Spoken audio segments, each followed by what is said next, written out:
Hey guys, today we're talking about shapes and forms.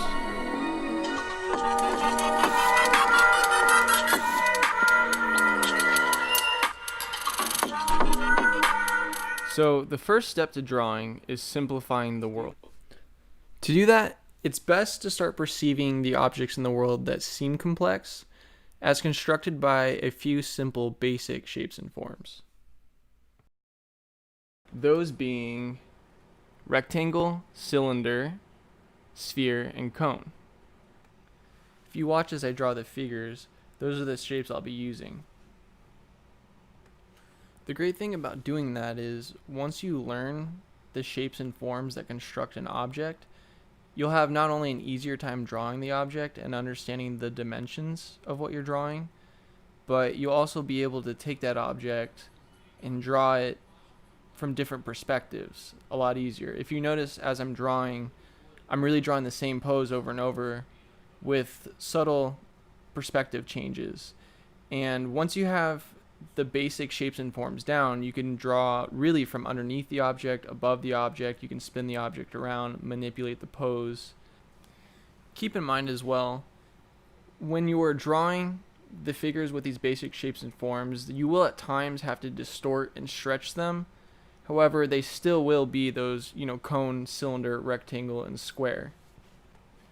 Popular artist Kim Young-gi uses this method when he draws his elaborate scenes with many figures and landscapes going on. He envisions his paper as a landscape with simple boxes coming and going.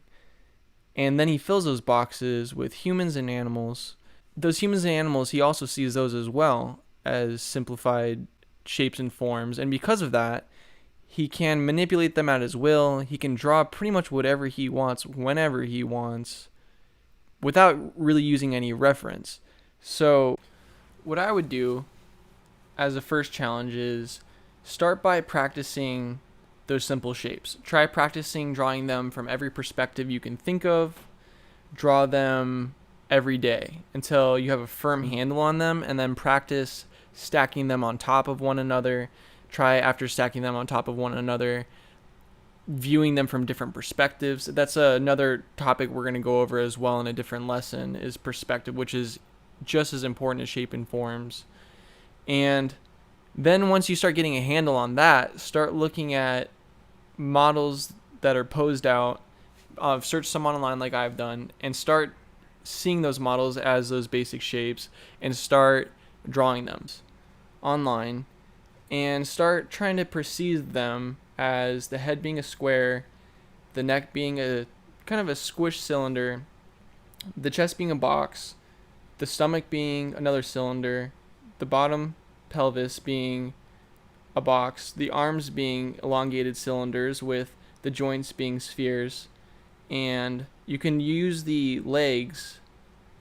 You can use cylinders probably with a distortion that kind of cone out at the bottom, and then use a variation of distorted rectangles for the feet.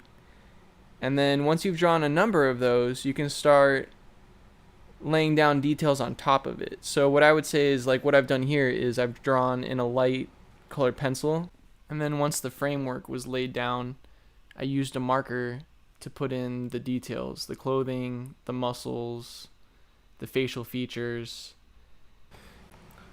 You can use this process when drawing anything, so I challenge you to try it out.